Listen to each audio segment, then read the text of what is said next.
Hi all, my name is Iman Zarlons, and today I'll be sharing with you my research project, Crazy Indonesia, which examines the transnational success of Indonesian exploitation film through the lens of political economy and reception studies.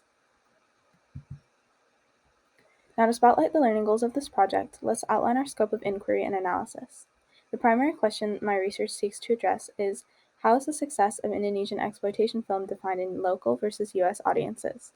Through this question, we'll explore what factors influence its popular reception and cult interest in Indonesian versus US audiences, as well as what does the reception of these films illustrate about societal values and consumption trends of exploitation film. The conclusion we'll be working towards is that local audiences valued Indonesian exploitation films' opposition to administrative censorship and taste of the cultural elite, while US audiences were attracted to its perpetuation of Western exploitation themes and service to pre-established exoticist interests. Now, to start off, we should provide some definition as to what is exploitation film. Exploitation film is defined as low-budget, B-grade status films that center sensationalist, controversial content inspired by social and cultural taboos. This can include sex, nudity, violence, drugs, racial stereotypes, etc. And primarily, they are driven by capital and execute distinct marketing tactics that emphasize the shock value of the product to stimulate fast profit. Below are some potentially familiar examples from the US market, including Marijuana, Street Girls, Coffee, Cannibal Holocaust, and Death Proof and Planet Terror. But more importantly, some Indonesian works include Lady Terminator, Mystics in Bali, Virgins from Hell, Satan's Slaves, and Jaka Sembung, which is the warrior. All of which showcase similar themes of violence, gore, indecency, drama, and overall absurdity. Ultimately, maybe not the best choice for family movie night.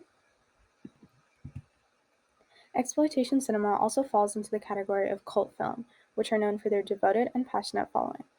A quote from Mathis and Mendick describe it as, highly committed and rebellious in its appreciation, its audience regularly finds itself at odds with prevailing cultural mores, displaying a preference for strange topics and allegorical themes that rub against cultural sensitivities and resist dominant politics.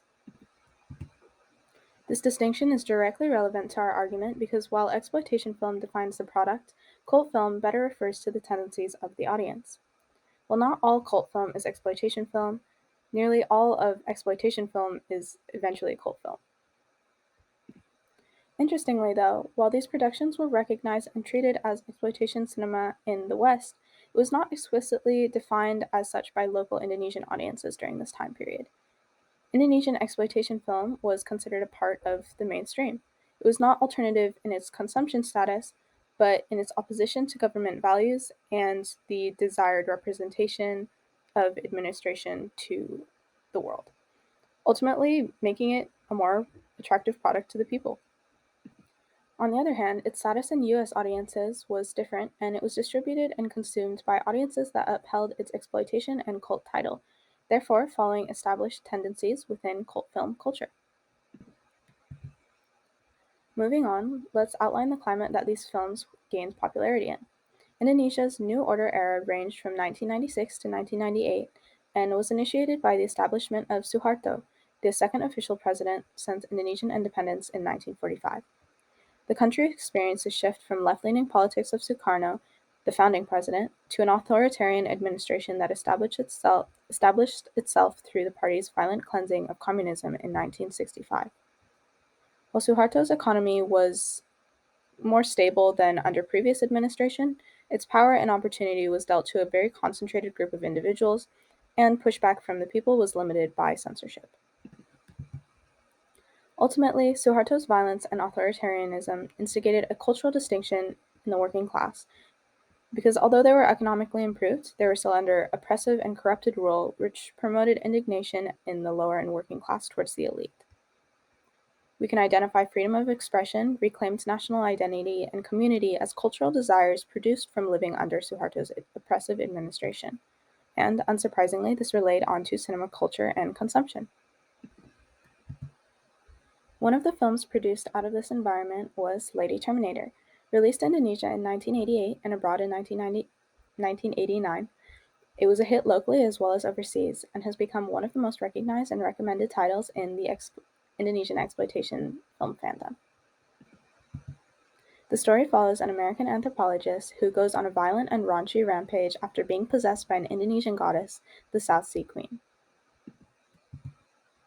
One striking scene showcases the South Sea Queen intimately killing her lover.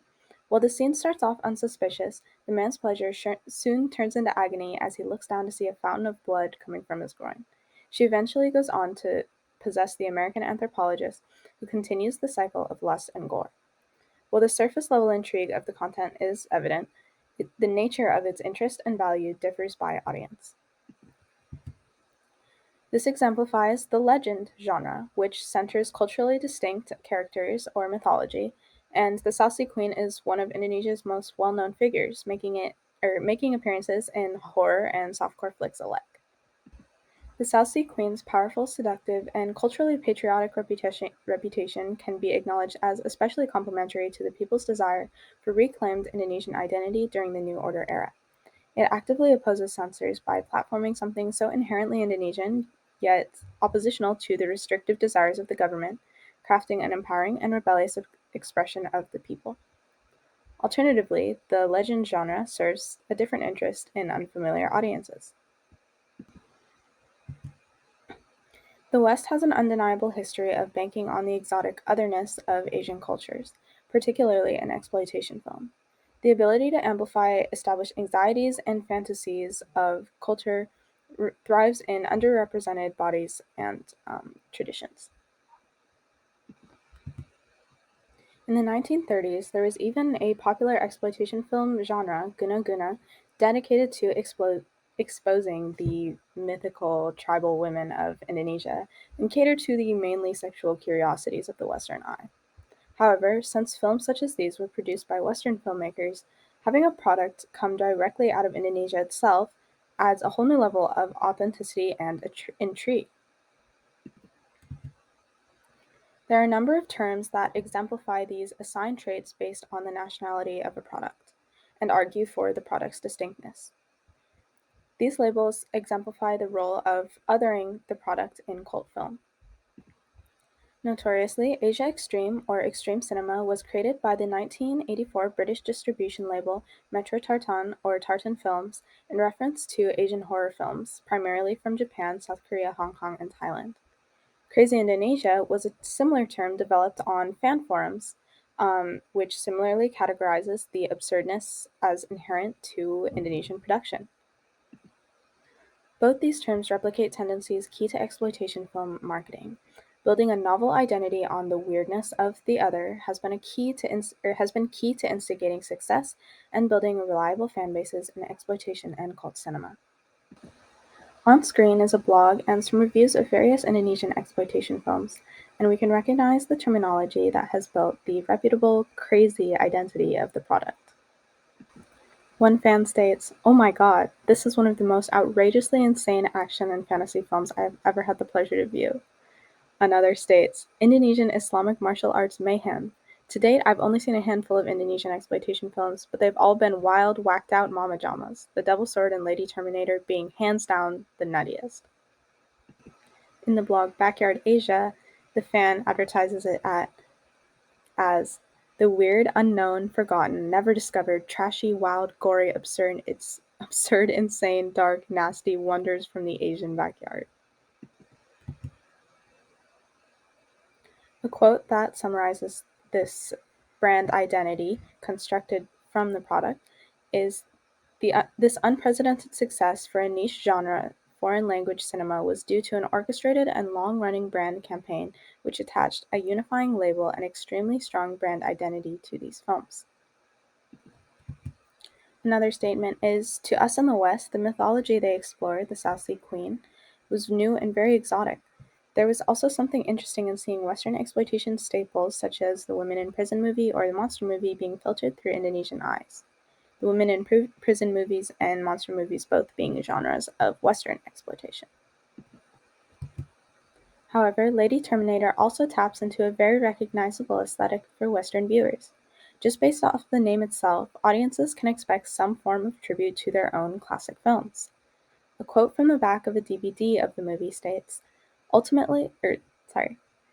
like Kill Bill, but with oodles of sex. This combination of Asian black magic and Western-style shoot 'em up is one of the key cult movies of the 80s. Ultimately, the success of Indonesian exploitation film as an export to the US is through a curated formula, constructing the perfect balance between intrigue of foreign culture and familiarity of established Western tastes.